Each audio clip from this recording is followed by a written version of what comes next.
Welcome back to Prashant TV. ఈరోజు మనతో interview చేయడానికి Nizamabad dynamic young and dynamic youth leader Yadal Naresh గారు మనతో ఉన్నారు. ఆయన జీవితం, ఆయన రాజకీయ ప్రస్థానం గురించి ఈరోజు మన స్పెషల్ ఇంటర్వ్యూ. నమస్కారం నరేష్ గారు. నమస్తే. ఎలా ఉన్నారు? చాలా చాలా బాగున్నాను. చాలా ఎనర్జెటిక్గా, చాలా యాక్టివ్గా ఉంటారు ఎప్పుడు. ఏంటి మీ సీక్రెట్ ఏంటి? ఏం లేదన్న, అందరితో కలిసి ఉంటా. అదే నా సీక్రెట్. అందరితో నవ్వుకుంటున్నా. నాకు ఎన్ని బాధలు వచ్చినా నేను అది చూయించా. అంటే నరేష్ జీవితంలో కూడా బాధలు అనేవి ఉన్నాయి. అయితే చాలా ఉన్నాయి. మనిషి అంటేనే బాధ అన్న. మనిషి అనేటోడు ఎవడు కూడా పుట్టి నాకు బాధలు లేవని చెప్తే వాడు నటిస్తుండని అర్థం. నా దృష్టిలో 100% బాధలు ఉంటాయి. మనిషి అంటేనే బాధ. అంటే ఈ నవ్వు వెనుక ఆనందం లేదా? అంత ఫేక్ నవ్వు ఇది? నవ్వులో ఆనందం ఉంది, బాధ ఉంది, అన్ని రకాల హ్యాపీనెస్ ఉంది అన్న. నాది నవ్వు ఫేక్ అనేది కాదు. నువ్వు నవ్వుపిస్తే నేను నవ్వే దాంట్లో ఏర్పడిపోతుంది. నేను నటించి నవ్వుతున్నానా, లోపల ఆర్ట్ఫుల్గా నవ్వు వస్తుంది అనేది ఏర్పడిపోతుంది. ఇంత చిన్న వయసులో నీ జీవితంలో చాలా ప్రాబ్లమ్స్ అనుభవించావని నేను కూడా తెలుసుకున్నా. నా ఇన్వెస్టిగేషన్లో నాకు తెలిసింది ఏంటంటే నరేష్ అసలు తన ఇంత చిన్న వయసులో ఇలాంటి ప్రాబ్లమ్స్ ఫేస్ చేసుకుంటాడని నేను అనుకోలేదు. వాటి గురించి ఇప్పుడు మనం డీటెయిల్గా మాట్లాడుకుందాం. రైట్, నరేష్ సొంత ఊరు ఎక్కడ, ఆయన ఏం చదువుకున్నాడు అసలు?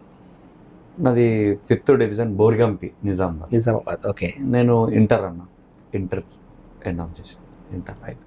నాన్నగారు? నాన్న చనిపోయాడు, ఎక్స్పైర్ అయిపోయాడు. 2012లో చనిపోయాడు. నాన్న పొలిటికల్. నాన్నగారికి డి శ్రీనివాస్ గారికి మంచి సాన్నిధ్యం ఉంది. అవును. డి శ్రీనివాస్ గారిని మీరు ఎప్పుడైనా దగ్గర నుంచి చూసారా? చూశాను చిన్నప్పుడు. నేను ఆయన చూసే పెరిగాను. డిఎస్ గారు కానీ, జీవన్ రెడ్డి గారు, నాకు అభిమానం. జీవన్ రెడ్డి, జగిత్యాల జీవన్ రెడ్డి. ఓకే. నాన్న ఎక్స్పైర్ అయిపోయినప్పుడు కూడా మేము ఎట్లున్నామని చెప్పి మా దగ్గరకు వచ్చిండు డిఎస్. నేను అది మరవలేను అన్న జీవితంలో. అంటే ఒక నాయకుడు వాళ్ళని చనిపోతే పిల్లలను పట్టించుకోరు అనేది ఒకటి ఉంటుంది. అది కాదు. అంటే మా ఇంటికి వచ్చిండు, మీకు ఏ ప్రాబ్లం ఉన్నా నా దగ్గరికి రా అని చెప్పి శ్రీనివాస్ గారు అన్నారు. శ్రీనివాస్ గారు వచ్చారు, చెప్పారు. అప్పటికి నరేష్కి రాజకీయాల గురించి ఏమన్నా అవగాహన ఉందా? ఉంది, కానీ నేను ఎంట్రీ కాలేదన్న. అప్పటికి నాన్న ఉన్నప్పుడు నాన్న స్థాయినే ఉంచాలి. నేను పొలిటికల్కి రావడం కరెక్ట్ కాదని చెప్పి నన్ను రోజులు నేను రాలేదు. మీ నాన్నగారు 3 టర్ములు రాజకీయంలో ఒక హోదాలో కూడా ఉన్నారు. అవును, సొసైటీ డైరెక్టర్గా. అవును. అప్పుడు ఆ రాజకీయ ప్రభావం అనేది నరేష్ మీద పడలేదా? లేదన్నా, నేను నాన్న ఉన్న రోజులు నాన్ననే. జస్ట్ నరేష్ ఏంటంటే యూత్లో ఒక మంచి ఫాలోయింగ్, యూత్తో కలిసి తిరగడం, లైఫ్ ఎంజాయ్ చేయడం అనేది ఆ వయసు. అవును. మరి ఎందుకు ఇంటర్మీడియట్ వరకు చదువుకున్నాడు నరేష్? కొన్ని కారణాల వల్ల అది అంతకే అయిపోయింది. నాకు చదువు అనేది కరెక్ట్ కాలేదు. రాజకీయాల్లో మాత్రం సెట్ అయిపోయింది. 2017లో దాదాపు నిజామాబాద్లో మునుపెన్నడూ జరగని విధంగా 300 మంది యువతతో బైక్ ర్యాలీ మాధవ్ నగర్ నుంచి నిజామాబాద్ బీజేపీ పార్టీ ఆఫీస్ వరకు చేసి ర్యాలీలో ఆయన బీజేపీ తీర్థం పుచ్చుకున్నారు. అవును. ఈ నరేష్ గురించి అప్పట్లో ఒక సంచలనం. ఖచ్చితంగా నిజామాబాద్ రాజకీయాలను నిలబోయే ఒక యువ రాజకీయవేత్త అని చెప్పేసి. ఆ 300 మంది సమీకరణ వెనుక ఈ నరేష్ యొక్క కష్టం ఏంటి? అసలు అంతమంది ఫాలోయింగ్ ఎలా వచ్చింది నీకు? నాకు ఇలా నేను ఈ పొలిటికల్ చేస్తున్నా అంటే నా అదృష్టం, నా పిల్లలు. నేను చెప్పడం నాకు ఇది ఉంది రండి అంటే నాకన్నా ముందు వాళ్ళు వచ్చి రెడీ ఉంటారు మా ఇంటి ముందట. నా అదృష్టం. నేను ఏదైనా సంపాదించుకున్నానంటే ఆస్తిపరంగా నా యూత్ పిల్లలని, నా కోసం చాలా కష్టపడే పిల్లలు కూడా ఉన్నారు. నా కష్ట సుఖాలలో కూడా ఉన్నారు. అట్లాంటి పిల్లల ప్రేమను నేను సంపాదించుకున్నా. నాకు ఇలా కోట్లో, లక్షలో, వేలో నాకు అవసరం లేదు. అట్లాంటి ప్రేమను సంపాదించుకున్నా. నేను లైఫ్లో ఏదైనా రుణపడి ఉన్నా అంటే నా కోసం కష్టపడ్డ పిల్లల కోసం రుణపడి ఉంటా. నేను 100% నాతో ఏదైనా అయితే వాళ్ళు అంతా నన్ను ప్రేమించడానికి కారణం ఏంటి అంటే వాళ్ళకి ప్రాబ్లం ఉందంటే నేను నిలబడతా. నాకు ఎంత కష్టమైనా సరే నేను నిలబడతా. అదే నేను సంపాదించుకున్న ప్రేమ వాళ్ళ దగ్గర. మీరు ఎప్పుడైతే యువత కోసం, మీ ఫాలోవర్స్ కోసం నిలబడ్డారో, 2 వ్యక్తులు కూడా మీ జీవితంలో వాళ్ళ జీవితాన్ని కూడా మ్యాక్సిమం త్యాగం చేసినంత హెల్ప్ చేశారు మీకు. అవును. నన్ను ఎవరు దగ్గరికి రాని టైంలో శివాని నా తమ్ముడు ఉంటాడు. వాడు నా కోసం, నా ఇంట్లో ఫుడ్ వండడానికి లేకపోతే వాడు అంటే అన్ని రకాలుగా వాడు ఎంత చెయ్యాలో ఒక వ్యక్తికి అదే చేశాడు. భాను అని ఉంటాడు నా తమ్ముడు. వాళ్ళ టీచర్ ఫ్యామిలీ వాళ్ళు. కానీ అన్న నా ప్రాబ్లంలో ఉన్నాడు. వాళ్ళు ఏ రోజు కూడా నన్ను బాధగా చూడకపోతుండే. మా అన్న కోసం నేను ఏదో చేయాలి ఇప్పుడున్న సిచ్యువేషన్కి. వాళ్ళిద్దరికీ నేను లైఫ్ లాంగ్ నాకు వాళ్ళు నాతో మాట్లాడకపోయినా మాట్లాడినా వాళ్ళు ఎక్కడున్నా వాళ్ళిద్దరిని నేను ఒక అతను అయితే మీరు ఒక విషయంలో మీ జీవితంలో మీరు సఫర్ అయినప్పుడు మీరు జైల్లో ఉన్నప్పుడు కూడా ఆయన కూడా మీతో జైలు జీవితం కూడా గడిపాడు. శివ ఫస్ట్ శివ, తర్వాత ఇంకో ఇద్దరు తమ్ముళ్ళు కూడా ఎందుకంత మీ మధ్య అంత ఎఫెక్షన్ ఎందుకోసం అంత? అది వాళ్ళకి ఆటోమేటిక్ తెలుసన్న, నేను మళ్ళీ ప్రత్యేకంగా ఈ మీడియా ద్వారా చెప్పి వాళ్ళని చేయాల్సింది లేదు. ఎందుకంటే ఫ్యామిలీ పరంగా నేను అండగా నిలబడ్డా వాళ్ళకి. ఆ టైంలోనే నేను నిలబడ్డా. అన్న నా కోసం ఇంత నిలబడ్డాడు, నా కోసం చేస్తాడు, ఏదున్నా నేను చెయ్యాలి అన్న కోసం అనే కాన్సెప్ట్లో. రైట్, ఇదంతా ఓకే. నరేష్ ఒక టైంలో జైలు జీవితం గడిపిన టైంలో అన్న రాజకీయాల్లో తనకంటూ ఒక ప్రస్థానం క్రియేట్ చేసుకుంటా అనే ఆ టైంలో ధర్మపురి అరవింద్ గారికి చాలా వర్క్ చేసి పెట్టారు. అవును. కానీ ఆ సమయంలో ఒక హెల్ప్ కోసం కాల్ చేస్తే ఎవరు కూడా ఫోన్ లిఫ్ట్ చేయలేదు. ఇది నిజమేనా? 100%. అది మీరు అనుకుంటారు. నేనేమంటా అంటే అన్న బిజీ ఉండి, అంటే నేను చెప్పిన 100% నరేష్ చేద్దాము అనే చెప్పిండు. దానికి రాంగ్ పొల్యూట్ ఏమైంది అంటే ఆన్సర్ ఇవ్వలేడు. నేను అరవింద్ అన్న కోసం చాలా కష్టపడ్డా, ఇప్పుడు కూడా కష్టపడతా. ఆ రోజు ఫోన్ లిఫ్ట్ చేసి ఉంటే ఆ జీవితం జైలు జీవితం నుంచి మీరు బయటకు వచ్చేవాళ్ళు కదా. నేను చెప్పలేను, అంటే నా ఫ్యామిలీ పరంగా ఇట్లా నేను స్ట్రగుల్లో ఉన్నా. మీరు మాటి మాటికి జైలు జీవితం అంటే రాంగ్ మెసేజ్ పోవచ్చు. అది నా పర్సనల్ జీవితంలో, నా పర్సనల్ లైఫ్లో జరిగింది. అది అఫ్ కోర్స్ పర్సనల్ లైఫే కావచ్చు, కానీ సపోర్ట్ రాలేదని నేను అంటున్నా. వచ్చింది. ఎట్లా అనుకుంటారు? ఇప్పుడు నేను జైల్లో అయితే మొత్తం లేను, వన్ డేనే నన్ను ఏదో అప్పుడున్న పోలీస్ వ్యవస్థ నన్ను ఇరికియాలి పెట్టారు. దాని వెనక రాజకీయ కుట్ర ఏమైనా ఉందా? నేను అప్పుడు అనుకున్నా బీఆర్ఎస్ వాళ్ళు చేసిరు అనుకున్నా, కానీ నేను అది పట్టించుకోలేను పెద్ద. అంటే ప్రత్యర్థి రాజకీయంలో మిమ్మల్ని జైల్లో ఉంచాల్సిన అవసరం వాళ్ళకేముంటి? చిన్న ఇష్యూ అది, నన్ను జైలుకి పంపించాల్సిన ఇష్యూ కూడా కాదు అది. అంటే నా బేసు ఫ్యామిలీ ఇష్యూ ఉన్నా కూడా దాంతో నేను కొంచెం సఫర్ అయింది నిజమే, కానీ ఆ చిన్న ఇష్యూ దాన్ని జైలుకి పంపించేదాకా వచ్చింది అంటే నేను 100% నన్ను రాజకీయంగా దెబ్బతీయడానికే చేసిరాను. ఓకే రైట్, మీరు జైలుకి పోయి వచ్చారు, అయిపోయింది. అరవింద్ గారు మీ దగ్గరకు వచ్చారా? కలిశాను చాలాసార్లు. ఆయన వచ్చారా మీ దగ్గరికి? రాలేదు, అంటే బిజీ ఉన్నాడు, దానివల్ల రాలేకపోయింది. ఒకానొక టైంలో ఒక వారం 15 రోజులు ఇల్లు భార్య పిల్లల్ని వదిలేసి ధర్మపురి అరవింద్ గారి కోసం ఆయన రాజకీయంలో గెలవాలి, ఆయన రాజకీయంలో ఒక స్థాయిలో ఉండాలని చెప్పేసి మీరు ఇవన్నీ వదిలేసుకుని ఆయన కోసం కష్టపడ్డారు. కష్టపడతాను, అదే అరవింద్ అన్న కోసం నేను ఇప్పుడు కూడా కష్టపడతాను. ఎందుకంటే నాకు పొలిటికల్గా ఎట్లుండాలి అనే ఒక సిద్ధాంతం నేర్పిండు. పదయాత్ర ఓకే నేను చేసిన, ఇప్పుడు కూడా నరేష్ నేను ఇక్కడ నేను సో నాకు ఈ అంటే చెప్తే నేను 100% చేస్తా. అరవింద్ అన్న నాకేది చెప్పినా నేను చేస్తా. ఎందుకు? నాకు అది పొలిటికల్గా 300 మంది యువతతో మీరు బీజేపీలో జాయిన్ అయినప్పుడు రిసీవ్ చేసుకున్నది ఫస్ట్ ఆయననే. అవును, అందుకోసమే రైట్. నా పొలిటికల్గా నేను కెరీర్ స్టార్ట్ అయింది అన్న వల్లనే. అందుకోసం అన్న కోసం నేను ఏదైనా చేస్తా. మీరు నమ్ముతారో నమ్మరో, ఎంపీ ఎలక్షన్లో నేను డోర్ టు డోర్ నడుచుకుంటూ పోయినా, ఎవరు రాకపోయినా ఒక ముగ్గురం వెళ్ళినాం. నాకు ఎక్కడికి వెళ్ళి గెలిపేయాలి అని, అంటే నా విలేజ్లో ఓట్లు వేస్తేనే గెలుస్తారని కాదు. నేను నా కాంటాక్ట్ లిస్ట్లో 2000 కాంటాక్ట్ లిస్టులు ఉన్నాయి. నేను అందరికీ ఫోన్ చేసుకుంటా, కాలు మొక్కుతాను, దండం పెడతా. నేను ఏది రిక్వెస్ట్ చేయాలో అది రిక్వెస్ట్ చేసినా వేయించుకున్నా. అది నాకు తెలుసు. నేను తెలుసుకున్న మట్టుకు నరేష్ పైన 100% మంచి ఒపీనియన్ మీ ఏరియాలో లేదు. 100% అంటే మ్యాక్సిమం అయితే లేదు. ఏ విధంగా లేదో చెప్తే నేను చెప్తా. రాజకీయంలో తనకంటూ ఎదగడానికి మీతో వాళ్ళని పక్కన పెడతాడు, కాస్త పొగరు ఉంది, ఆయన మాటనే నెగ్గాలి, పెద్దవాళ్ళకి దగ్గర ఉండే క్రమంలో మీతో వాళ్ళని పక్కకెట్టేస్తాడు అని ఒక టాక్ ఉంది.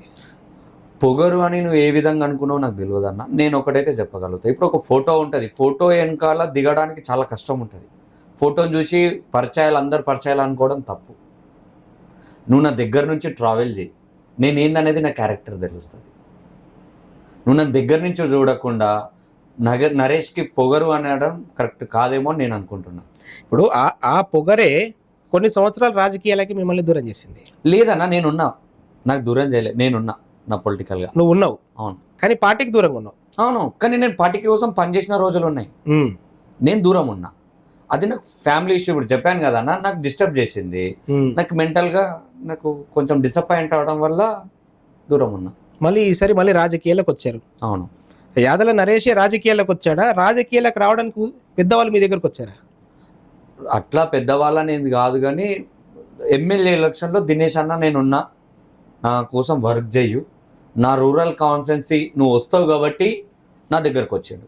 రూరల్ కాన్స్టెన్సీ అన్నది కాబట్టి నా దగ్గరకు వచ్చి నా కోసం వర్క్ చేయమ్మా, నేను నీకు ఎల్లవెల్ల తోడుంటా అని చెప్పిండు. ఇలా దినేష్ అన్న వల్ల నేను రావడం జరిగింది, ఇంటికి వచ్చిండు.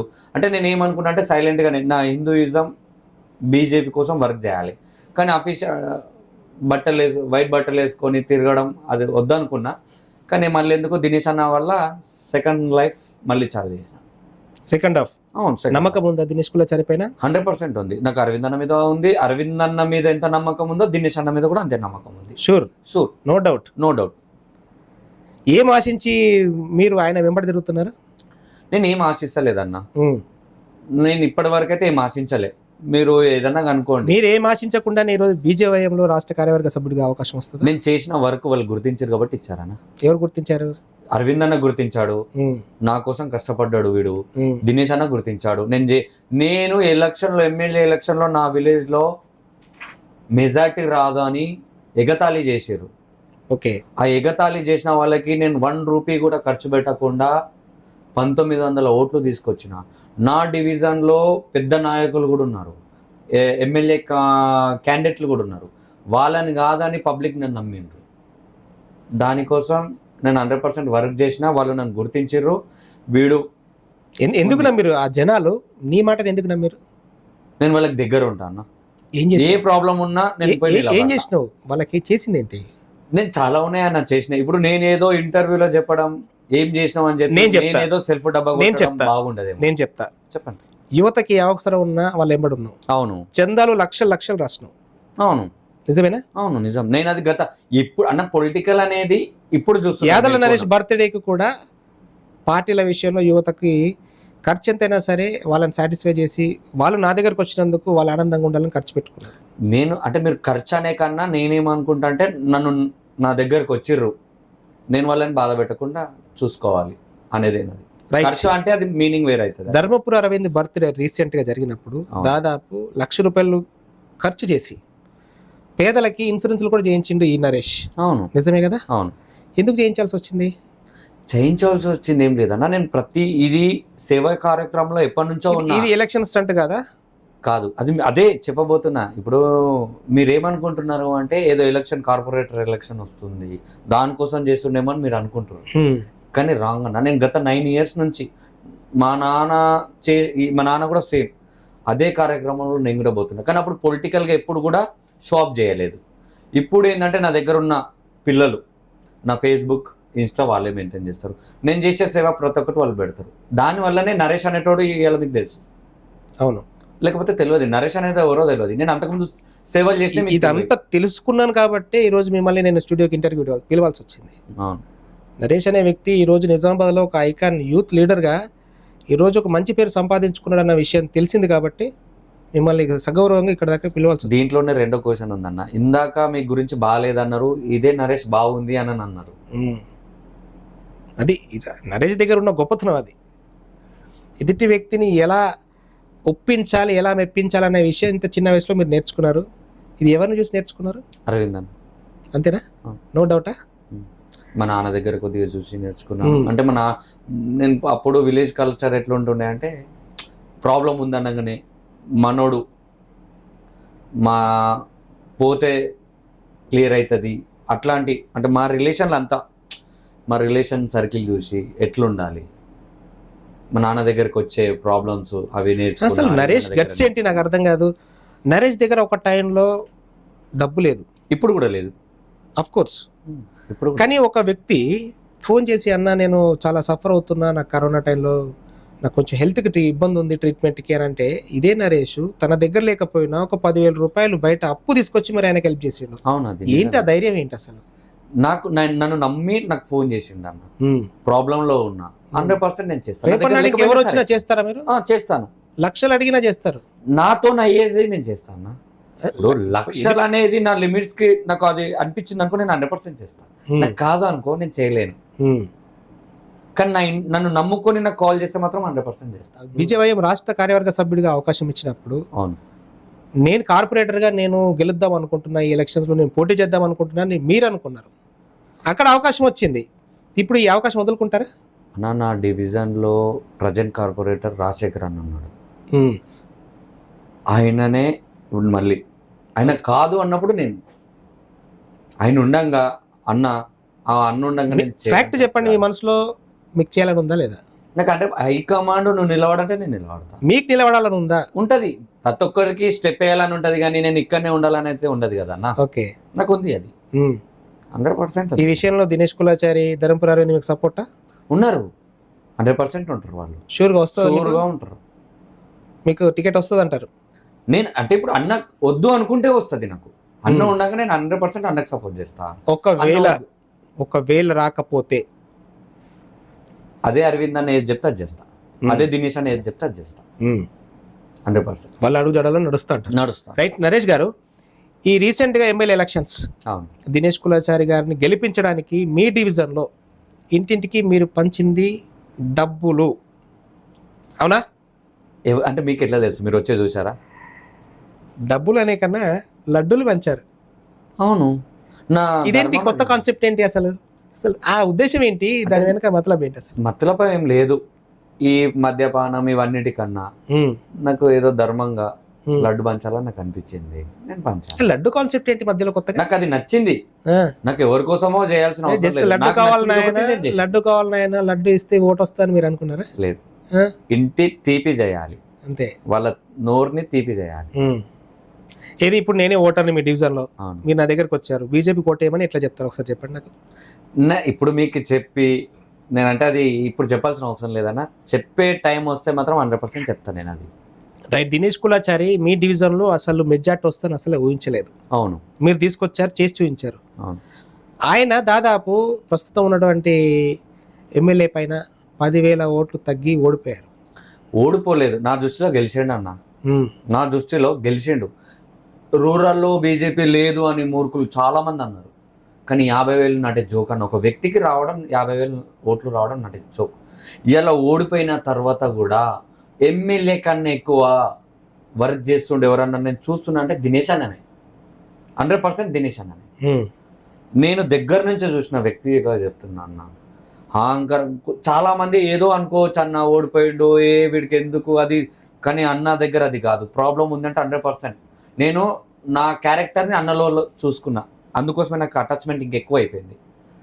సేమ్ అన్న విధానం ఎట్లుందో నా విధానం కూడా. రీసెంట్గా దినేష్ కులాచారి పైన కూడా ఒక చిన్న అలిగేషన్, ఒక పుకార్ అనేది ప్రచారం అయింది. చెప్పండి. ఆయన ఎలక్షన్ ప్రచారంలో అన్ని విలేజ్లకి ఎక్కడ ఏ అవసరం ఉన్నా నేనున్నా అని మాటిచ్చి ఈ మధ్య ఓడిపోయిన తర్వాత ఎక్కడికి వెళ్ళట్లేదు అని ఒక మాట ప్రచారంలో ఉంది. అది మీ భ్రమ అన్న. నాకు అడిగితే నేను మీ భ్రమ. ప్రతి వారంలో 3 days తిరుగుతూనే ఉంటాడు.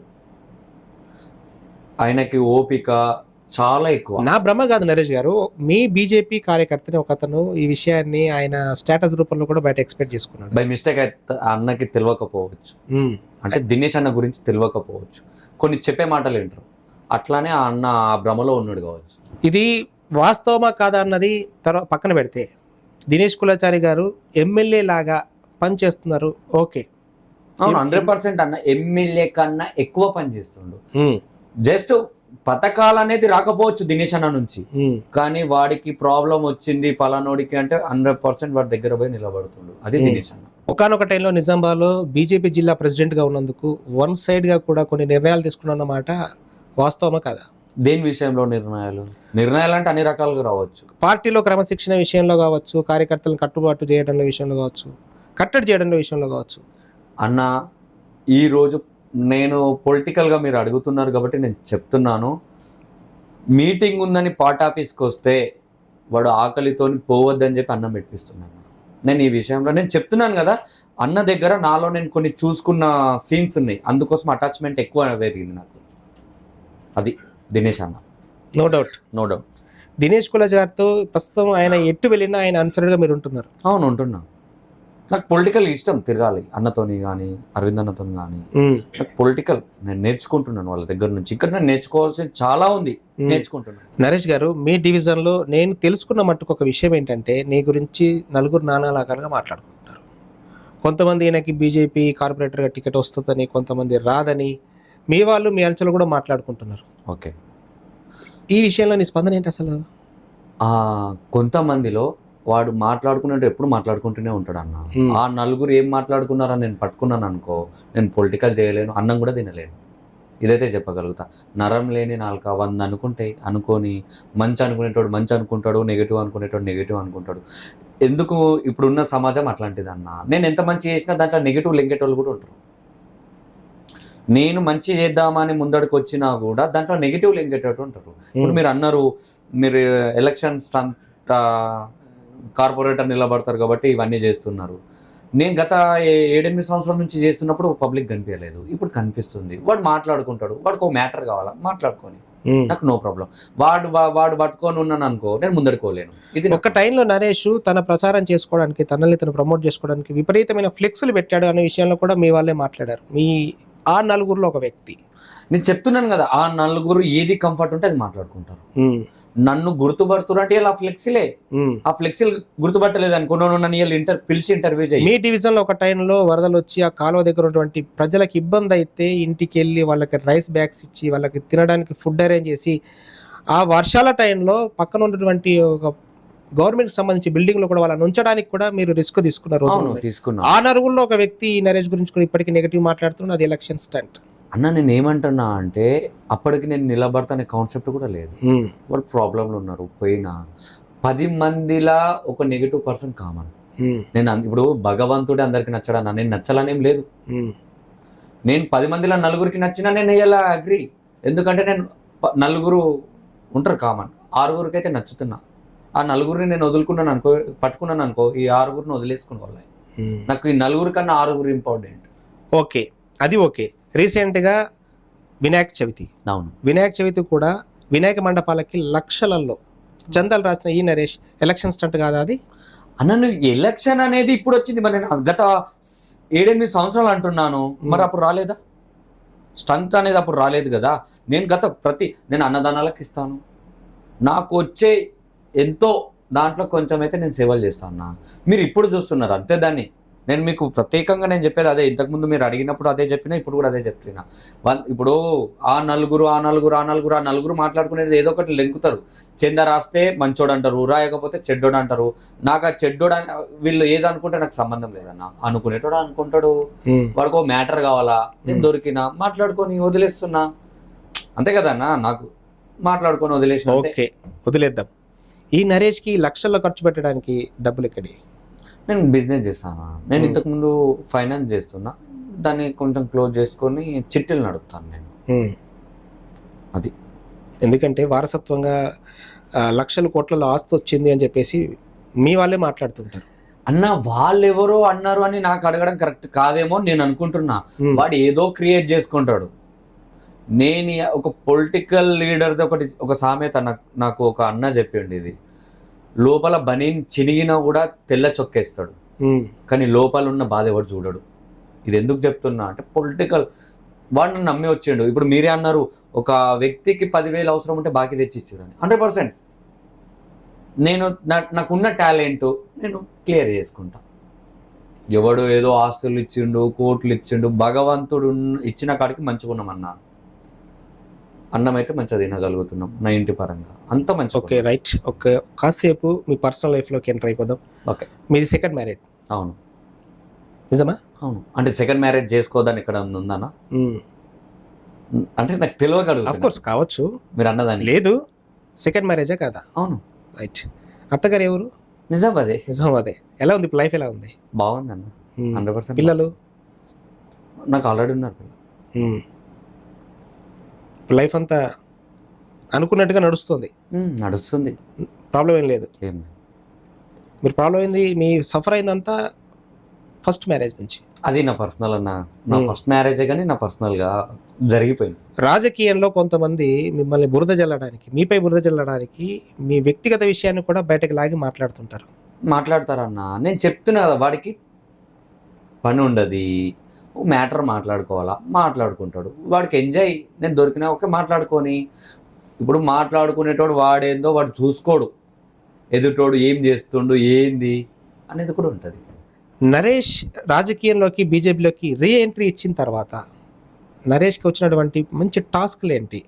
ఈరోజు ధర్మపురి అరవింద్ గారి దృష్టిలో కానీ, దినేష్ కులాచారి గారి దృష్టిలో కానీ, ఇంకా హైకమాండ్ దృష్టిలో పడడానికి నరేష్ ఏమైనా స్పెషల్గా తనకంటూ కొన్ని ప్లాన్స్ ఏర్పాటు చేసుకున్నాడా? ప్లాన్స్ అంటే ఏముండే అన్న, పార్టీ పరంగా ప్రోగ్రామ్ ఉంటుంది, నేను 100% చేస్తా. 100% చేయడానికి నరేష్ దగ్గర ఉన్నటువంటి ఒక మ్యాజిక్ అది ఏంటో తెలియదు, కానీ దినేష్ కులాచారి కానీ, ధర్మపురి అరవింద్ కానీ, వాళ్ళ ముఖ్య అనుచరులు మీ గురించి మాట్లాడిన ఒక మాట ఏంటంటే, జస్ట్ నరేష్కి కాల్ చేసి ఒక ప్రోగ్రామ్ ఉంది, ఒక 100 మంది యువత కావాలి, 200 మంది యువత కావాలని అంటే ఇమ్మీడియట్గా నరేష్ ఆ ప్లాన్ రెడీ చేసి సక్సెస్ చేయడానికి 100% జస్ట్ ఒక హాఫ్ అన్ అవర్ టైం తీసుకుంటారు. ఇది ఎలా పాసిబుల్ అవుతుంది అసలు? నేను మీకు స్టార్టింగ్లోనే చెప్పిన నా అదృష్టం, నేను ఇలా పైసలు సంపాదించాలి, ఆ 100 మంది ప్రేమ సంపాదించుకున్నాను నాకు అడిగితే. అది నా అదృష్టంగా భావిస్తున్నాను. అంటే అది ఎట్లా జరిగింది ఏంది, ఇంత చిన్న ఏజ్ లేకుంటే ఇంకా ఏదో నేను అన్నా, నా అదృష్టంగా నాకు ఆ ప్రేమ వాళ్ళ నుంచి అటాచ్మెంట్ పెరిగింది. Next November 4th Yadal Naresh birthday. అవును, ఎక్స్పెక్ట్ చేయొచ్చా కొన్ని 100 మంది యువతతో మీ బర్త్డే సంబరాలు? అది వాళ్ళకి వద్దన్నా కూడా వస్తారన్న ప్రేమతోని, నేను ఏమనలేను. కానీ సేవా కార్యక్రమాలు చేద్దాం. పోయిన ఇయర్ కూడా హెల్త్ క్యాంప్ పెట్టాను, ఈసారి కూడా. నరేష్ పర్సనల్ లైఫ్లో ఎంత సఫర్ అయినా కానీ ఉన్న ఒక్క జీవితాన్ని కాస్త హ్యాపీగా గడపాలని చెప్పేసి కొత్త కొత్త ప్లేసులు తిరగడం కూడా నరేష్కి చాలా అలవాటు. అవును, దుబాయ్ ట్రిప్స్ కానీ, ఫారెన్ ట్రిప్స్ కానీ, కొత్త కొత్త ప్లేసులు కానీ. అంటే రాజకీయంలో ఎంత బిజీగా ఉన్నా కాస్త లైఫ్ని పర్సనల్గా రిలాక్స్గా గడపాలి. అవును, నాకు ఇప్పుడు మీరే అన్నారన్న, ఉన్నది ఒకటే జిందాగి జీవితం అనేది. ఆ జీవితంలో నేను అన్ని రకాలుగా చూశాను. నరేష్ ఒక్కడే ఎంజాయ్ చేయడం కాదు, ఇక్కడ తన చుట్టూ వాళ్ళని కూడా, తన చుట్టూ ఉన్న వాళ్ళని కూడా తీసుకెళ్ళి వాళ్ళకు కూడా ఒక హ్యాపీ లైఫ్ క్రియేట్ చేస్తాడన్నమాట ఫ్యాక్ట్ ఉంది. ఇక్కడ నరేష్ విషయంలో ఒక మంచి విషయం ఏంటంటే, నేను చూసిన మట్టుకు ధన్పాల్ సూర్యనారాయణ దగ్గర కానీ, అరవింద్ దగ్గర కానీ, ఇంకెవరి దగ్గరైనా కానీ, నరేష్ అనుచరులను కనుక అక్కడ ఫొటోస్ దిగాలన్నా, వాళ్ళతో మాట్లాడాలన్న ఇంటరాక్షన్, నరేష్ కెమెరా పట్టుకొని ఫొటోస్ తీస్తాడు. అవును, ఆ టైంలో నరేష్ నేను లీడర్ అన్న విషయం మర్చిపోతాడు. ఎందుకు? లీడర్ అన్న వాడు నా కోసం వస్తుండు, వాడికి దిగాలన్న ఆశ ఉంటుంది. నేను ఇయ్యాలి కాకపోతే రేపు దిగుతా, కానీ వాడు రాడు, మళ్ళీ నెక్స్ట్ టైం రాకపోవచ్చు. వాడికి ఒక కోరిక ఉంటుంది, అన్నది అరే తీసుకపోయి ఒక ఫోటో దించేయండు, 100% చేస్తా. దాంట్లో ఏం మొహమాటం ఉందన్న? చాలా సందర్భాల్లో అక్కడ మేము తక్కువ అవుతున్న ఫీలింగ్ నీకు ఎప్పుడు కలిగింది? నాకేం లేదన్న, వాళ్ళు అనుకుంటారొచ్చు, ఎదుటోళ్ళు అనుకుంటారొచ్చు వీడు తక్కువ ఏండు, వీడు ఇట్లా ఫోటో దాంట్లో ఫీల్ లేదన్న. నా తమ్ముడిని దించుతున్నా, వాళ్ళు నా తమ్ముళ్ళే కదా, 100% నా తమ్ముళ్ళని దించుతున్నా, నేను ఏడ ఫీల్ కాదు. ఈ తమ్ముళ్ళే నరేష్ గారి ఇంట్లోకి, వంటింట్లోకి వచ్చి కూడా అన్న నాకు ఆకలి అవుతుంది అని అడగకుండా కూడా ఇంట్లో సొంత మనుషుల్లాగా కలిసి భోజనం చేసిన సందర్భాలు ఇప్పటికీ ఉంటాయి అన్న. మా ఇంట్లో కంపల్సరీ వచ్చిన వ్యక్తి అన్న ఆకలి అవుతుంది 100% వేసుకొని తినని చెప్తా. డ్రైవరా లేకపోతే ఇంకెవరా, నేను ఎవరిని ఒక డ్రైవరో లేకపోతే ఒక వర్కరో ఒక ఇదో అదో అని ఫీల్ కాను. నేను 100% నా ఇంట్లో వేసుకొని తిన్నా, ఇప్పటికీ వేసుకొని తింటారు అన్న, కలిసి తింటారు. అవును, ప్రతిరోజు. అవును, ప్రతిరోజు అంటే టైం సందర్భం వచ్చిందనుకో 100%. నేను ఉండకపోవచ్చు ప్రతిరోజు, అంటే మళ్ళీ దీన్ని కూడా నెగిటివ్ మాట్లాడుకునేటోళ్ళు ఉంటారు. Right, okay. ఈ నరేష్ కొన్ని విషయాల్లో తెగింపు కూడా ఒక లిమిట్స్ దాటిపోయిందని ఒక టాక్ ఉంది. దేని విషయంలో? ఏ విషయంలో అంటే, ఇందాక నేను చెప్పినట్టు ఒక గవర్నమెంట్ బిల్డింగ్ సంబంధించి వర్షాలు బాగా పడ్డప్పుడు పేదవాళ్ళని ఆ బిల్డింగ్లో ఉంచడానికి కాస్త రూల్స్ ఒప్పుకో అన్నప్పుడు కూడా మీరు ఆ రూల్స్ బ్రేక్ చేశారని. అవును, నాకు ఫస్ట్ ఇంపార్టెంట్ వాళ్ళన్నా, నాకు గవర్నమెంట్ బ్రేక్స్ వాళ్ళు ఈరోజు అంటే చచ్చిపోయే సిచ్యువేషన్లో ఉన్నారు. ఆ రాళ్ళ వర్షం పడ్డది, ఎవరు కూడా ఇప్పుడు మన అన్ని డోర్లు అన్ని మంచిగా ఉన్న ఇల్లులే నాశనం అయిపోయినాయి ఆ రోజు. అట్లాంటిది వాళ్ళు గుడిసెలో ఉన్నారు అన్న, వాళ్ళు ఏ సిచ్యువేషన్లో ఉన్నారో ఆటోమేటిక్గా అది వచ్చేసింది నాకు. వాళ్ళ మీద వాళ్ళ బాధ చూడలేక నాకు వచ్చేసింది అది. 100% వాళ్ళ కోసం ఫైట్ చేసిన, వాళ్ళని రూమ్లో. కార్పొరేటర్ కాదు కదా మీరు? కాదు, అదే కార్పొరేటర్ అయితేనే సేవ చేయాలి. కార్పొరేటర్ కాకపోయినా మీ డివిజన్లో రీసెంట్గా ఒక దగ్గర రోడ్డు సరిగా లేకపోతే కూడా టిప్పర్లు మొరం తీసుకొచ్చేదంతా కార్పొరేటర్లో ఎందుకు ఫీల్ అవుతున్నారు ఇప్పటికీ మీరు? నేనేం ఫీల్ అయితే లేదు అన్న, మీరు అనుకుంటురొచ్చు, నేను ఫీల్ అయితే లేదు. నేను ఇందాక చెప్పా, నాకు అది ఎందుకు నాకు వచ్చి అడిగితే కాదు అనలేక 100% నేను చేస్తా. నన్ను నమ్ముకొని వచ్చి నన్ను అడుగుతాడు కాబట్టి నేను చేస్తా. నన్ను వచ్చి వాళ్ళు అడిగిరా రోడ్ వేయించడం మాట వాస్తవమేనా? అవును వాస్తవమే. అక్కడ ఉన్న స్థానిక కార్పొరేటర్ ఫీల్ కాలేదా మరి? అన్నకి నేను ఎక్స్ప్లెయిన్ ఇచ్చుకుంటాను. అన్న ఇప్పుడైతే అట్లా ఏం అనుకోలేడు. అన్న నాకు 100% సపోర్ట్ ఉంటాడు. అట్లేం అది కూడా మీ సొంత ఖర్చేనా? అవును, సొంత డబ్బే. No doubt.